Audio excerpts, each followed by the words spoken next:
नमस्कार दोस्तों। मैं अंकित आपका स्वागत करता हूं बायोलॉजी की एक नई क्लास। आज की जो क्लास है वो विशेष तौर पर ट्वेल्थ के लिए बनाई गई है और आज की क्लास में जो हम चर्चा करेंगे वो वेरी इंपॉर्टेंट क्वेश्चन 2024 और 25 का जो बैच चल रहा है उसमें बहुत ही महत्वपूर्ण क्वेश्चन है, उनके बारे में चर्चा। और विशेष रूप से जो हमारा पहला चैप्टर है जिसका नाम है पुष्पी पादपों में लैंगिक जनन, उसके ऊपर चर्चा करेंगे कि उसमें से कौन कौन से ऐसे क्वेश्चन हैं जो परीक्षा में बहुत ज्यादा पूछे गए हैं और जिनकी जो 24-25 वाला जो बैच चल रहा है अभी रिसेंटली में, तो उसमें पूछे जाने की अधिकतर संभावना है। उन क्वेश्चनों की चर्चा करें और जो भी क्वेश्चन है उनको हम चित्र के माध्यम से समझेंगे और बहुत अच्छे। सबसे पहले हम क्वेश्चनों पर चर्चा करें उससे पहले हम पुष्प के भागों की चर्चा करें और बहुत अच्छे सीखेंगे चित्र के माध्यम से कि पुष्प का कौन से भाग होते हैं, क्या क्या उनका कार्य होता है, कितने भागों में पुष्प को डिवाइड किया गया है, बांटा गया, उन सारी बातों को सीखेंगे। तो सबसे पहले जैसे चैप्टर का हमारा नाम है कि पुष्पी पादपों में लैंगिक जनन, तो सबसे पहले हम ये समझते हैं कि जनन क्या है। अगर जनन की बात करें तो जनन वह जैविक क्रिया है जिसके माध्यम से जनक संतति को जन्म देता है। अगर डिवाइडेशन ऑफ जनन जनन की बात करें तो जनन जो बांटा गया है वो दो भागों से, एक है लैंगिक जनन और दूसरा है अलैंगिक जनन। अगर अलैंगिक जनन की बात करें तो अलैंगिक जनन में एकल युग्म जो होता है वो संतति को उत्पन्न करने में सक्षम होता है। अगर वहीं पर हम लैंगिक जनन की बात करते हैं तो लैंगिक जनन में क्या होता है, दो अलग अलग जनक होते हैं, एक लिंगी होते हैं और वो दोनों संयुग्मन के बाद संतति को जन्म। तो जो इस चैप्टर में जो बात की गई है उसमें ये कहा गया है कि पुष्पी पादपों में लैंगिक जनन। जैसे चैप्टर से ही हमें समझ में आ रहा कि पुष्पी जो पादप हैं उनमें लैंगिक जनन की बात की गई है। अब जो लैंगिक जनन है उसमें नर और मादा दोनों अलग होते हैं। तो सबसे पहले हम ये समझेंगे कि पुष्प में नर और मादा भाग कौन सा है, पुष्प के भाग कौन से हैं और क्या उनका कार्य है और किस तरह से वो सारी क्रिया संपन्न कर। उसके बाद हम क्वेश्चनों पे चलेंगे, बहुत बेहतरीन बेहतरीन क्वेश्चन लेके आएंगे और एकदम से बहुत अच्छे से बेहतरीन तरीके से समझेंगे और बोर्ड एग्जाम में पूरा पूरा छाप के आएंगे एकदम से बहुत बेहतरीन। तो सबसे पहले हम पुष्प की बात करते हैं। तो आप स्क्रीन पर देख सकते हो किस तरह से ये पुष्प है।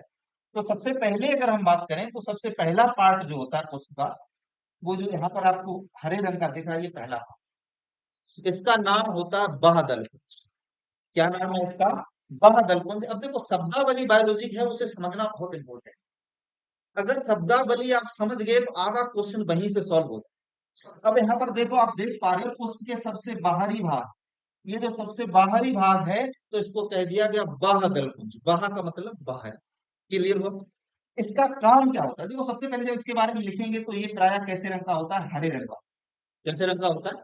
हरे रंग का होता है। और इसका काम क्या होता है? इसका काम होता है कि पुष्प को सहायता प्रदान। क्या काम होता है इसका? पुष्प को सहायता प्रदान। किस तरह की सहायता? अगर इसको देखो, जैसे आपने पुष्प देखे होंगे अपने दैनिक जीवन में, हम लोग पुष्पों से तो परिचित हो ही रहते होते ही रहते हैं। जैसे पूजा करने गए तो वहां भी पुष्प की जरूरत पड़ती है, शादी विवाह है तो वहां भी पुष्प की जरूरत पड़ती है, चाहे सुख हो चाहे दुख हो, पुष्प हमारे दैनिक जीवन में एक अहम भूमिका है। तो आपने पुष्प देखा होगा, तो पुष्प में जब सबसे पहले आपने देखा होगा नीचे साइड में, बॉटम साइड में पुष्प के एक चक्र लगा होता है हरे रंग। हरे रंग का क्या होता है? एक चक्र लगा होता है, इसी चक्र को हम कहते हैं बादल। ये प्रथम चक्र है। क्लियर हुआ? काम क्या होता है? पुष्प को सहायता प्रदान करेगा और ये कैसे रंग का होता है? हरे रंग। क्लियर हुआ ना? दूसरी अगर बात करते हैं तो दूसरा चक्र हमारा ये दिख रहा है जो रंगीन कलर का होता है, हरा पीला गुलाबी। ठीक है, इस तरह से दिखता है। ये जो रंगीन पार्ट होता है इसको हम कहते हैं दल। क्या कहते हैं इसे? दलपुंज। जब हम दलपुंज के बारे में लिखेंगे तो हम लिखेंगे कि दलपुंज प्राय रंगीन। कैसे होता है? रंगीन होता है, अलग अलग रंगों का होता है। और इसका काम क्या होता है? इसका काम होता है कीटों को अपनी ओर आकर्षित करना। कीटों को ही नहीं, ये मानव को भी अपनी ओर आकर्षित करता है, लेकिन लिखना नहीं, मानव को आकर्षित करता है। लिखना क्या है कि कीटों को अपनी ओर आकर्षित करता है। अब क्यों करता है? तो कीटों को आकर्षित जब करता है तो इसमें एक क्रिया होती है जिसे कहते हैं परागण। क्या कहते हैं इसे? परागण की क्रिया होती है, वो कीटों के माध्यम से होती है। हर जगह कीटों के माध्यम से नहीं, तो कुछ अन्य कारक भी होते हैं लेकिन एक कीट परागण आपको आगे पढ़ने को मिलेगा या आपने पहले से पढ़ रखा होगा, तो परागण की क्रिया के लिए कीटों को अपनी ओर आकर्षित करता है। अगर ये रंगीन पार्ट हटा दो, सपोज मान लीजिए कि पुष्पों में जो रंगीन पार्ट है उसे हटा दे, तो क्या कीट पुष्प की ओर आकर्षित होंगे? नहीं होंगे ना। उसके बाद दूसरा पार्ट हो गया, तो दूसरा पार्ट आप इजीली इस तरह से लिख सकते हो कि ये प्राय रंगीन होता है और कीटों को परागण हेतु अपनी ओर आकर्षित करता है। क्लियर हुआ? उसके बाद अगर हम तीसरे पार्ट की बात करते हैं, ये देखो दिख रहा है आपको तीसरा पार्ट। तीसरा पार्ट इतना होता है, ये देखो दिख रहा है, ग्रीन कलर से और ऊपर ये येलो कलर से। ये तीसरा पार्ट, इसका नाम होता है पुमंग। क्या नाम है इसका? पुमंग। इसको देखो अलग करके भी दिखाया गया, ये देखो यहाँ पर दिखाया गया पुमंग, और दूसरा नाम क्या है? पुंकेसर। शब्दावली बड़ा ध्यान रखो, एक एक के अगर अलग अलग नाम है, जैसे मान लीजिए पुंकेसर आ गया, पुमंग नहीं दिया, आप छोड़ के आ जाओगे, जबकि पढ़ा हुआ है। तो सबसे पहले मैंने इसलिए ध्यान रखनी है कि पुंकेसर को भी याद रखना और पुमंग को भी याद रखना। या पुंकेसर पूछ दे फिर भी करके आना है, और पुमंग पूछ दे फिर भी करके आना, छोड़ना नहीं है। Question 95 plus. आप बस क्लास अटेंड करते रहिए, इतने अच्छे से समझा देंगे कि 95 प्लस यहीं से हो जाए। क्लियर हो? बस थोड़ा सा धैर्य बनाए रखिए, क्लास में जुड़े रहिए, बाकी का हम देखिए। तो जो तीसरे पार्ट की हम बात कर रहे थे पुष्प में, इसका नाम क्या है? सबसे पहले कोमल या पुंकेसर कैसे। ये पुष्प में मेल मेल पार्ट होता है, मतलब नर जननांग भी कह सकते हैं, पुष्प का नर जननांग भी कह सकते हैं। अब आप यहाँ पर इसको देख पा रहे होगे, ये जो स्ट्रक्चर है ये दो भागों में बटा हुआ है। कितने भागों में? दो भागों। ये जो इतना स्ट्रक्चर दिख रहा है, इसे कहते हैं परागकोश। क्या बोलेंगे इसे? परागकोश। क्लियर हुआ है? अब परागकोश शब्दावली समझिए। पहला क्या आया? पराग। दूसरा कोश। कोश का मतलब होता है कमरा या कोष्ठ। कोश का मतलब क्या होता है? कमरा या कोष्ठ। और उससे पहले एक शब्द आया पराग। क्या शब्द आया? पराग। तो पराग को समझते हैं क्या हो। समझिए, ये जो पराग कोश है, देखो स्ट्रक्चर यहाँ पे बड़े करके दिखाया गया आपको। तो पराग कोश के अंदर पराग कण पाए जाएंगे। पराग कोश के अंदर क्या पाए जाएंगे? पराग कण पाए जाएंगे। क्लियर होगा? देखो परागकण कैसे होगा, समझिए। जो परागकोश होता है, अगर हम इसको काटे या खोल के देखें, तो इसके अंदर ये देखो गोल जैसी संरचना दिख रही है, बहुत छोटी छोटी। इसी को कहते हैं परागकण। ये परागकण क्या काम करता है, मैंने आपको पहले ही बता दिया था कि ये तीसरा पार्ट जो होता है वो मेल पार्ट होता है, मतलब नर जननांग होता है। तो नर युग्मक जो होता है इसके अंदर, नर जननांग, तो उसी को कहते हैं परागकण। क्लियर? भी परागकण क्या करेगा? परागकण जो है इसके मेल पार्ट से निकलकर किसी भी माध्यम से इसके फीमेल पार्ट पर जाता है, तब जाके निषेचन होता है उसको। समझिए, वो क्रिया समझा, उससे पहले एक क्रिया और समझिए जो इसका अंतिम पार्ट है और चौथा पार्ट है, इसे हम कहते हैं जाया। क्या कहते हैं? जाया। क्लियर हुआ? क्या कहते हैं? जायान। जायान को देखिए, यहाँ पर अगर हम देखें जायान का स्ट्रक्चर हमें अलग से दिखाया है। तो इसमें देखो दो नाम, इसका एक नाम स्त्री केसर भी है और दूसरा नाम क्या है? जायान। बड़ा ध्यान रखिएगा, इसके अलग अलग नाम जो है उनको बड़ा ध्यान रखें। अगर मान लीजिए आपने जायांग रट के रखा, स्त्री केसर नहीं पढ़ा, तो आप आते हुए भी इसको छोड़ दोगे। तो ऐसा नहीं करना कि हमें क्वेश्चन आ रहा है और आते हुए भी छोड़ दें, इसलिए हमें इसके जो अन्य नाम है उनको बहुत अच्छे से याद रखें। तो जब जायांग हमें लिखने को आएगा, तो हम जायांग में लिखेंगे कि यह पुष्प का चौथा एवं अंतिम चक्र हो। पहला यहां से स्टार्ट किए थे और अंतिम चक्र पर हम पहुंच गए, तो ये पुष्प का चौथा एवं अंतिम चक्र होता है। और ये पुष्प का मादा जननांग।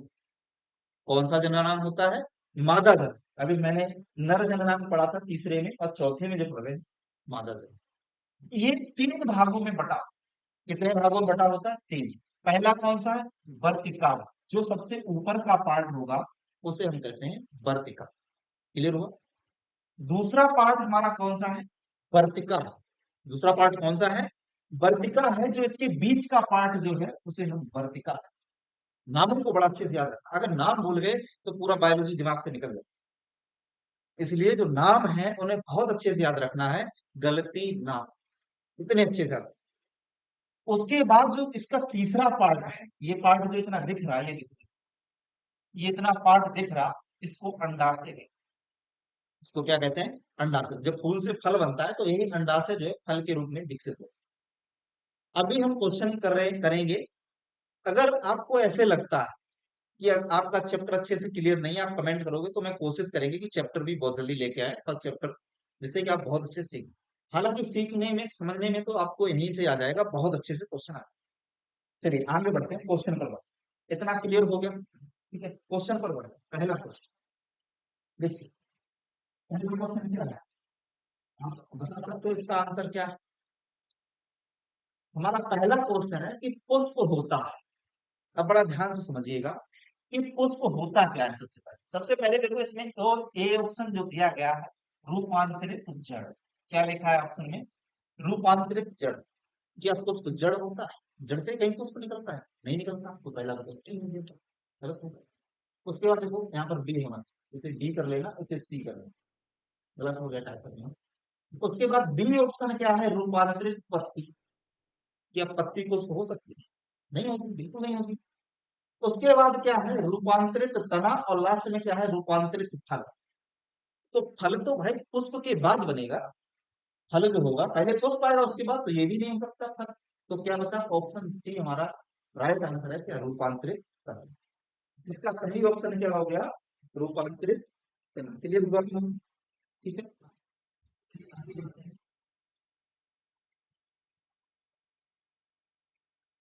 आगे देखिए। क्वेश्चन क्या है हमारे पास? अवृत बीजी पौधों में पुंकेसर। अपनी शब्दावली बड़ा ध्यान से समझिए। सबसे पहले क्या लिखा? आवृत बीजी। आवृत बीजी, इसका मतलब क्या होता है? आवृत बीजी। आवृत बीजी का मतलब होता है, सबसे पहले आवृत, दूसरा शब्द क्या है? बीजी। यानी कि बे बीज, बे सीड, बे प्लांट, जिनके बीजों पर एक आवृत चढ़ा होता है, उन्हें कहते हैं आवृत बीजी। क्लियर हुआ? आगे क्या है? पौधों में क्या? पुंकेसर। अभी मैंने पुंकेसर की बात आपको बहुत अच्छे से तो बताइए, पुंकेसर क्या होता है? पुंकेसर क्या होता है? ऑप्शन क्या है हमारा? पहला, पहला है हमारा मादा जननांग। क्या पुंकेसर मादा जननांग होता है? क्या पुंकेसर नर जननांग होता है? ए अभी दोनों है, या फिर डी इनमें से कोई नहीं? क्या होगा? मादा जननांग मैंने बताया था जायांग होता है। तो जब ए पहले ही गलत हो गया तो ए भी दोनों हो ही नहीं सकते। मैंने बताया था कि पुंकेसर जो है वो कौन सा चक्र था? हमारा तीसरा चक्र था। आप जाके देख लो यहाँ पर, ये जो चक्र था ये वाला, ये देखो तीसरा चक्र, यही हमारा होता है क्या? पुंकेसर। क्लियर? तो हमारा ऑप्शन कौन सा हो जाएगा? नर जननांग, B option is our right answer. Clear हुआ कि नहीं? ठीक, नेक्स्ट क्वेश्चन क्या होगा? अगला क्वेश्चन देखिए, बड़ा अच्छा क्वेश्चन है और बहुत अच्छे से समझने की आवश्यकता है। क्या लिखा है कि पराग कोश की प्रत्येक पाली में कितने प्रकोष्ठ होते हैं? अगर नहीं आता तनाव लेने की कोई जरूरत नहीं, अंकित सर है करवाना। और ऐसे करवाएंगे कि एकदम बहुत अच्छे से रट जाए, दिमाग से कभी नहीं निकले। सोते हुए भी अगर कोई पूछ देगा तो जैसे ए फॉर एप्पल होता है वैसे ही बता दो। ए फॉर एप्पल सबको पता होता, क्योंकि इतनी बार मैंने पढ़ा है ए फॉर एप्पल कि भूलने की कोई आवश्यकता है नहीं। तो इसी तरीके से बायोलॉजी भी आपको रटा देंगे एकदम से, बहुत अच्छे से आप सीखो। देखो, समझिए। सबसे पहले बात किसकी की गई है? परागकोश। इसकी बात की गई है परागकोश। तो देखो इस तरह का जो स्ट्रक्चर था, देखो मैंने परागकोश को अलग से ले लिया। तो समझेंगे यहाँ पर पराग जो कोश है, ये देखो यहाँ पर दिखा, जो उमंग था, उमंग के दो पार्ट थे। एक पार्ट ये देखो कुंतंतु या डंठल इसे कहते थे, फिलामेंट भी कहते हैं इसी को। ऊपर जो संरचना थी वो परागकोश है। उसके बाद मैंने इसको यहाँ से कट कर दिया, कट करने के बाद जो स्ट्रक्चर मिला वो ये स्ट्रक्चर। क्लियर हुआ? अब देखिए समझिए, इसमें पालियां जो होती है, अभी मैंने आपको दिखाया था जो, तो पालियां, दो पालियां, एक ये देखो ये पाली होगी और एक पाली होगी। यहाँ पर ये देखो, यहाँ पर ये इस तरह से स्ट्रक्चर मिलता है।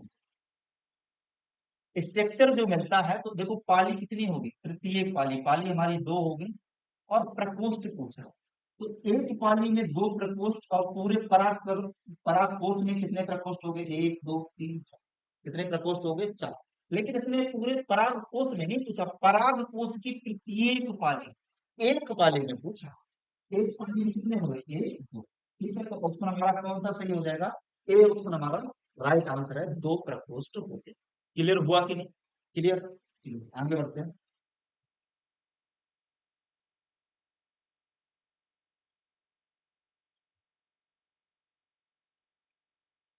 देखिए, आगे जो हमारा क्वेश्चन है बड़ा क्वेश्चन है, थोड़ा अच्छे से समझिए। क्या है क्वेश्चन? क्वेश्चन है विपुंसन, किसके बारे में बात की गई है? विपुंसन से क्या था? सबसे पहले बात की गई है विपुंसन। हम समझते हैं कि विपुंसन होता, देखिए विपुंसन में क्या होता है। विपुंसन में देखो यहाँ पर आपको चित्र दिख रहा है, ये चित्र दिख रहा है। तो विपुंसन में होता क्या है ये देखो। सबसे पहले हम करते क्या है विपुंसन, ये समझिए, एक उदाहरण समझिए। जैसे सपोज दैट, मान लीजिए कि आपके घर में एक अमरूद का पेड़ है। काय का पेड़ है? अमरूद का पेड़ है। एक आपके पड़ोसी के यहाँ अमरूद का पेड़ है। सपोज दैट, मान लीजिए आपके घर पे जो अमरूद है उसमें फल कम आते हैं, लेकिन बड़े और अच्छे मधुर फल आते हैं, मीठे फल। जो दूसरा पेड़ है पड़ोसी के यहाँ पर है, या फिर किसी के भी पास है, तो उसमें क्या है, फल की संख्या बहुत ज्यादा है, लेकिन ना तो वो मीठे हैं ना वो इतने बड़े हैं। तो आपने सोचा कि क्यों ना एक ऐसा पेड़ बनाया जाए जिसके ज्यादा भी फल हो, बड़े भी हो और मीठे हो। तो हमने क्या काम किया, एक पेड़ के पौधे का जो फूल था उसका नर जननांग लिया और दूसरे का मादा जननांग लिया, दोनों के नर युग्मक मादा युग्मक का संयोग कराया। उसके बाद जो प्लांट बनेगा तो उसके लक्षण कैसे मिलेंगे? फल बड़े भी होंगे, मधुर भी होंगे और संख्या में ज्यादा भी होंगे। लेकिन एक चीज समझिए, अगर प्राकृतिक तरीके से अगर फर्टिलाइजेशन हो गया उसका, तो उसमें क्या होगा, स्वपरागण हो जाएगा। मतलब नर और मादा दोनों होंगे एक साथ में, तो खुद से परागण करेंगे तो वो उसी का नर युग्मक उठा के उसी पौधे के जायन पर पहुंच जाएगा। और जिससे क्या होगा, परागण तो होगा लेकिन प्राकृतिक परागण हो जाएगा। आप जो लक्षणों को चाह रहे हैं वो लक्षण, तो इसको रोकने के लिए अपनी इच्छा अनुसार लक्षण प्राप्त करने के लिए हम क्या करते हैं। अब देखो यहाँ पर पुष्प दिख रहा है, ये देखो इसका चौथा चक्र है, ये मादा भाग है, और ये तीसरा चक्र है, ये इसका मेल पार्ट है, ठीक है, नर भाग। तो इससे क्या किया, कैंची से इसका नर भाग इसका हटा दिया, नर भाग इसका हटा दिया। जो हटाने की क्रिया है इसी को विध्वंसन कर। फिर क्या काम किया, जब इसका नर भाग हटा दिया, वैसे क्या क्या होगा यहाँ पर, जो इसका नर भाग था, नर युग्मक पराग कण जो था वो निकल के इसी के जायान पर पहुंच जाता और निषेचन हो जाता, तो इसी पौधे का रहता, तो चेंजमेंट नहीं आता, बदलाव नहीं आता, जिस तरह के हम रिजल्ट चाह रहे वो रिजल्ट नहीं आता। तो अपनी इच्छा अनुसार रिजल्ट लाने के लिए हम क्या करेंगे, हम ये करेंगे, इसका जो नर भाग है उसको हटा देंगे, मादा भाग बना रहेगा, और दूसरे के जो पराग कण है वहां से लेकर आए और उसके पराग इसके ऊपर रख देंगे, तो जैसा रिजल्ट हम चाह रहे वैसे रिजल्ट नहीं। देखिए पढ़िएगा इसको, समझिए क्या लिखा है। देखो, पुष्प में चिमटी की सहायता से किसे हटा देते हैं, पुंकेसरों को हटा देते हैं। और पुंकेसरों को हटाने की क्रिया क्या कहलाती है, विपुंसन कहलाती है। क्लियर हुआ? एक पादप प्रजनक को जब विशिष्ट गुणों युक्त संकरण फसल चाहिए होती है, तब वह इस तकनीकी का उपयोग करता है। मैंने क्या कहा था, इस तकनीकी का प्रयोग हम तब करेंगे जब हमें अपनी इच्छा के अनुसार रिजल्ट चाहिए। क्लियर हुआ? आगे देखिए क्या लिखा है, पुष्प खिलने पर अवांछित परागकण, यानी कि पुष्प खिल गया, अवांछित यानी जिनकी हमें आवश्यकता नहीं है, परागकण नहीं आने चाहिए उसको, ठीक है, को रोकने के लिए, उनको रोकने के लिए हेतु हम पुष्प के पुंकेसर को हटा, क्योंकि अगर हम नहीं हटाते तो किसी के परागकण निकल के इसी के जायान पर गिर जाते। तो क्या था, जो जैसा पहले पौधा था वैसे ही मिलता, पौधे के जो लक्षण थे उनमें चेंजमेंट नहीं होता, लेकिन चेंजमेंट होना है तो मैंने क्या काम किया, इसके पराग को उसको हटा दिया। अब क्या करेंगे, जब परागकण की इसको आवश्यकता होगी दूसरे प्लांट के लेके आएंगे, जिससे जिसकी संख्या ज्यादा है, क्लियर हो, तब हम अपनी इच्छा अनुसार रिजल्ट ले सकते। अवांछित परागकणों को रोकने हेतु पुष्प के पुंकेसर को हटाकर वर्तिकाग्र पर अवांछित गुणों, जो वांछित गुण है उनको युक्त है, यानी क्या करेंगे, तो सीधे सी बात समझिए, यहाँ पर अपनी लैंग्वेज समझेंगे कि वर्तिकाग्र। अब देखो जायान का ये देखो वर्तिकाग्र था, जो हमें परागकण चाहिए वो परागकणों को हम चिमटी की सहायता से या किसी भी कृत्रिम सहायता से लाते हैं। और फर्टिलाइजेशन होगा, फिर हम अपनी इच्छा अनुसार जो हमें रिजल्ट चाहिए होंगे वो रिजल्ट आएंगे। क्लियर हुआ कि? यहाँ पे कोई एक तरफ करेंगे, लेकिन कोई भी प्रॉब्लम है हम इसी तरह से हम क्वेश्चन और भी लाते हैं।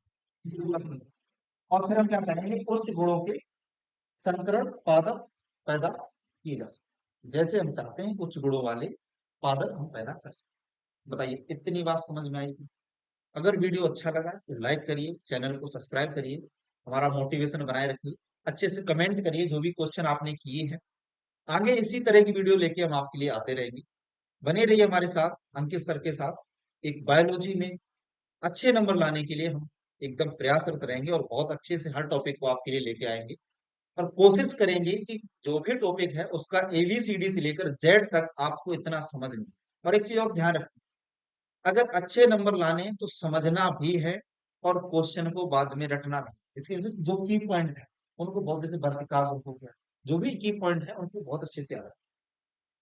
ठीक है, तो बने रहिए इसी तरह से मेरे साथ, आगे इसी तरह की वीडियोस हम आपके लिए लेके आते हैं। धन्यवाद।